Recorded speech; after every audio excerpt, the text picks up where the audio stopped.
माओवादी संगठन के संदर्भ में चाईबासा पुलिस को एक सूचना प्राप्त हुई थी। गोयलकेरा थाना अंतर्गत आज एक अभियान संयुक्त रूप से सीआरपीएफ 60 बटालियन, जिला पुलिस, झारखंड जगुआर और बीडीडीए टीम के द्वारा निकाला गया था। इस अभियान के क्रम में कुइड़ा से हाथीबुरु जाने वाले रास्ते में एक स्थान पर 40 आईडी केन बम लगाए हुए थे, जिसमें विभिन्न साइज के केन बम थे। उनको टीम के द्वारा विधिवत जो है आइडेंटिफाई करके विनष्ट किया।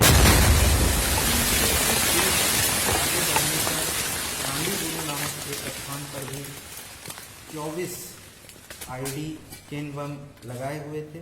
तो कुल मिलाकर 64 आईडीज रिकवर हुए और उनको विधिवत यथास्थान विनष्ट कर दिया गया।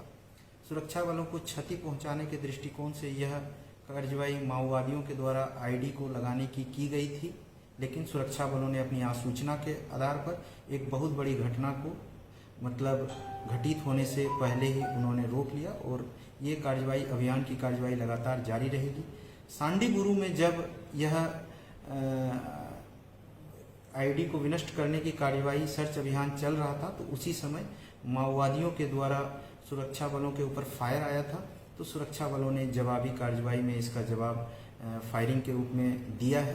तो कुल मिला के एक बहुत ही अच्छी उपलब्धि चाईबासा पुलिस के लिए रही है। इस पूरे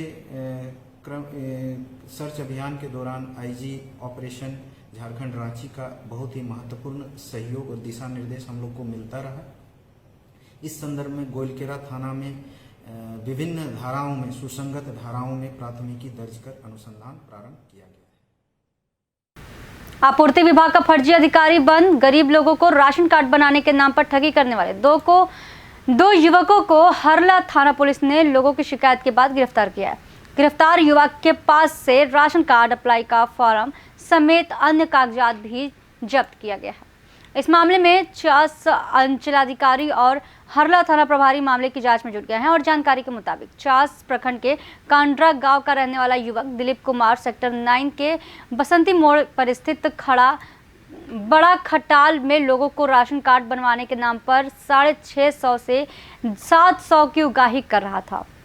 यह युवक सेक्टर 9 के अलावा अन्य कई सेक्टरों में लोगों को राशन कार्ड बनवाने के नाम पर ठगी कर चुका है। आज युवक जैसे ही बड़ा खटाल पहुंचा वैसे ही लोगों ने उससे राशन कार्ड की मांग करने लगे। तो उसी दौरान लोगों ने इसकी शिकायत थाना प्रभारी को किया। थाना प्रभारी मौके पर पहुंचकर युवक को हिरासत में लेते हुए इसकी सूचना 50 अंचलाधिकारी दिवाकर द्विवेदी को दी और वहीं इसके शिकार हुई महिला ने बताया कि उससे वह राशन कार्ड बनाने के नाम पर पैसे की ठगी किया था, लेकिन आज पैसा भी मिल गया और फर्जी अधिकारी बन रहा युवक भी गिरफ्तार हो गया। रांची से मोहम्मद शाहनवाज की रिपोर्ट। हाँ जानते, डीसी ऑफिस गए थे, कमेटी के सिलसिले में ना उनसे भेंट हुआ था। 725 रुपया दीजिए, आपको अकाउंट में 400 कितना पैसा दिया अभी तो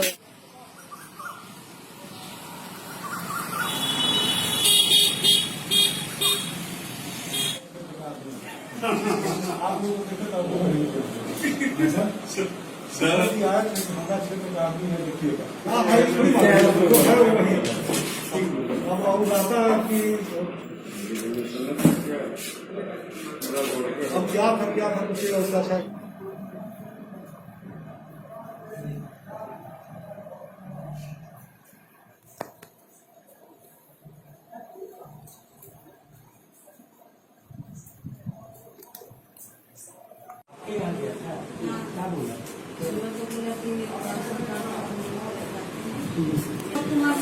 नाम अलग अलग बता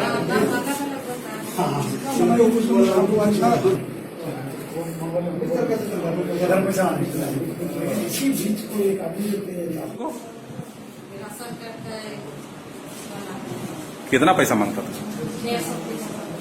1 होगा। पानी भी पिए जाकर तो गए तो भैया थे ना? भैया नहीं थे, भैया बाजार निकल गए। रांची में रिक्शा चालकों ने सरकार से गुजारा भत्ता की मांग की। लॉकडाउन में ई रिक्शा चालकों की भी स्थिति काफी दयनीय है। उधर ई रिक्शा चालकों ने आज उपायुक्त से मुलाकात कर भत्ता दिए जाने और शहर में अलग स्टैंड का निर्माण किए जाने की मांग की है। इन लोगों का सीधे तौर पर कहना है कि एक तरफ सरकार ई रिक्शा चलाने का आदेश देती है, लेकिन कोविड-19 एक्ट के अनुसार रिक्शा पर मात्र 2 लोग ही बैठेंगे। ऐसी स्थिति में यात्रा करने वाले लोगों की संख्या कम हो गई है और लोग ज्यादा पैसा भी देना नहीं चाहते। उधर ई रिक्शा चालक की स्थिति पहले से और खराब हो जा रही है और इन लोगों ने उपायुक्त के माध्यम से सरकार से मांग की है कि इन्हें गुजारा भत्ता दिया जाए और शहर में अलग से स्टैंड की व्यवस्था की जाए ताकि रिक्शा चालकों को परेशानी न हो। रांची से मोहम्मद शाहनवाज की रिपोर्ट।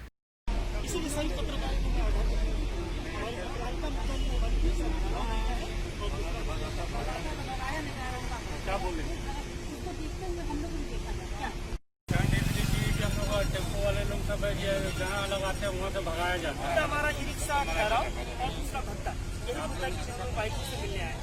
कोई दिक्कत का मुद्दा नहीं है हमारा। हम 10 साल की जीवन की है और सभी अच्छे यहाँ बुजुर्ग सभी तरह के महिलाएं हैं।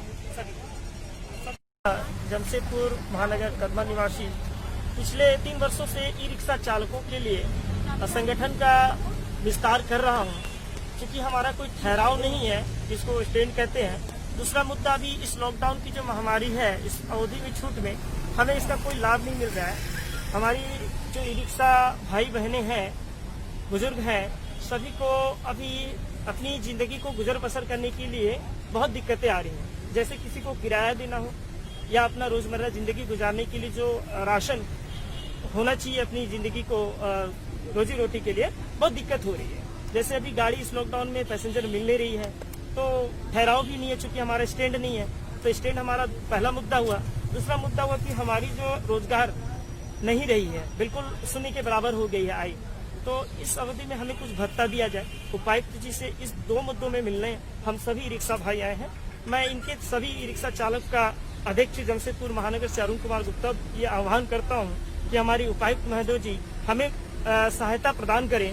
जैसे कि 2 मुद्दा हमारा, एक ई रिक्शा का स्टैंड हो, दूसरा मुद्दा हमें भत्ता दिया जाए जो एक जरूरतमंद को मिलना चाहिए। धन्यवाद। रांची में श्री महिला विकास समिति के सदस्यों के द्वारा दवा वितरण का कार्यक्रम किया गया।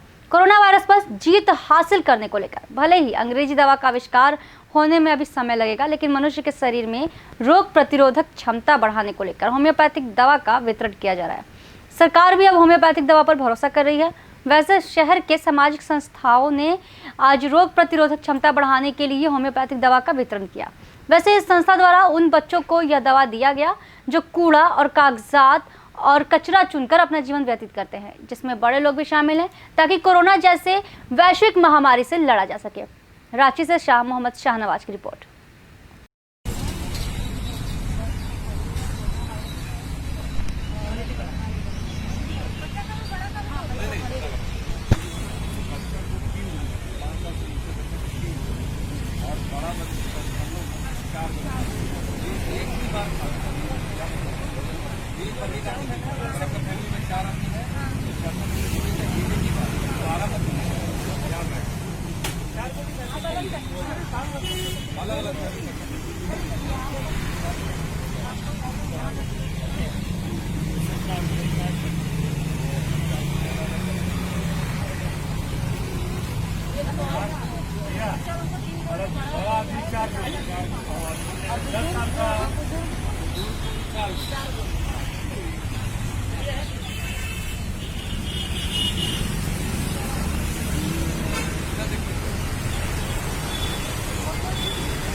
सर डब्बा ऐसे पकड़ के रखिए, खड़ा वहाँ पे पकड़े खड़ा रहिए सर।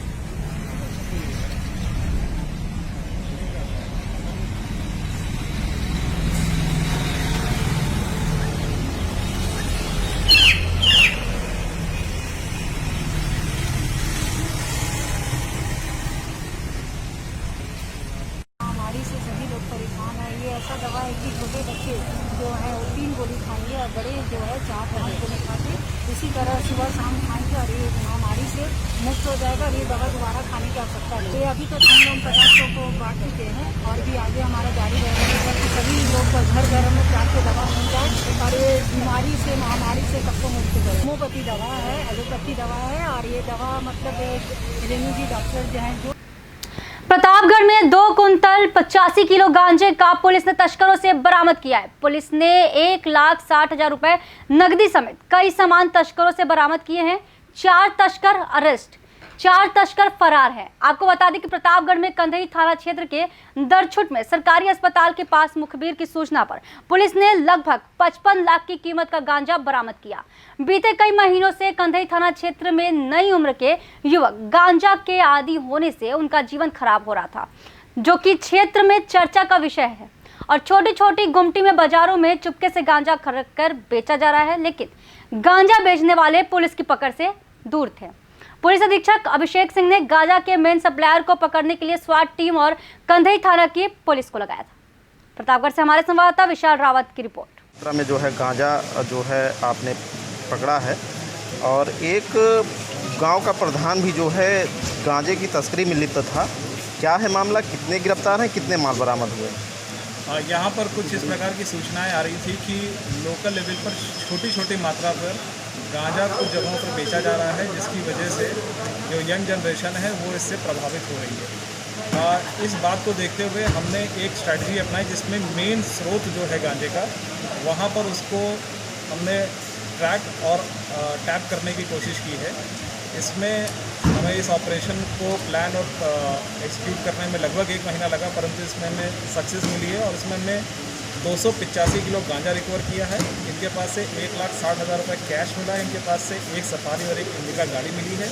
इसमें 4 लोग अरेस्ट हैं, जिनका नाम सगीर, अब्दुल्ला, रमेश और सोनू है। इसमें 4 लोग फरार हैं। जैसा कि आपने कहा, इसमें से फरार अभियुक्तों में से एक व्यक्ति जिसका नाम सोनू जायसवाल है, वो मदाफरपुर ग्राम का जो थाना कौढ़ार में पड़ता है उसका प्रधान है। और इसमें जो अरेस्टेड सोनू जायसवाल है, ये इसका साला लगता है। इसमें जो पूरी मोडस ऑपरेंडी थी, ये आंध्र प्रदेश या उड़ीसा जैसे राज्यों से भारी मात्रा में किसी कैमोफ्लाज ट्रक में या फिर किसी गाड़ियों में, जिसमें पुलिस उसको चेक ना करके उसमें गांजा मंगाते थे। ये जो खेप पकड़ी गई है, ये मूंगफली के साथ मंगाई गई थी और उसके बाद यहाँ पर लोकल लेवल पर फुटकर लोगों को ये गांजा बेच देते थे, जो फिर बाद में छोटे और अपने नीचे स्तर के लोगों से गांजे की बिक्री कराते थे। सब लग्जरी गाड़ियों से जो है ये तस्करी करते थे, और गाड़ी में भारत सरकार का लोगो भी लगा हुआ है। एक प्रधान भी सम्मिलित है। कहीं ना कहीं ये वीआईपी गैंग है जो गांजे की तस्करी करता है। देखिए, जिस प्रकार का कैश हमको मिला है 1.5 लाख रुपए से ऊपर और 285 किलो गांजा, ये इस बात की तरफ इशारा करता है कि इसमें कैश रिच लोग, जिनके पास कैश पैसा है, वो इसमें इन्वॉल्व थे। और इसमें जितने भी और लिंक्स हैं हम सबको खंगाल रहे हैं, सबके बैंक अकाउंट भी चेक किए जाएंगे और यदि उसमें किसी प्रकार के ड्रग मनी इन्वॉल्व होगा तो उन सबका सीधे किया जाए। ये लाया कैसे जा रहा था, किस सामान के बीच में ये यहाँ तक पहुँचा था? ये मूंगफली के बोरों के बीच में गांजे की बोरियां थी, जिसकी हमारे पास सही सूचना थी, जिससे पकड़ा गया। तो के समाचार आए कुछ खास खबरों के लिए बन रही फास्ट न्यूज इंडिया के साथ। धन्यवाद।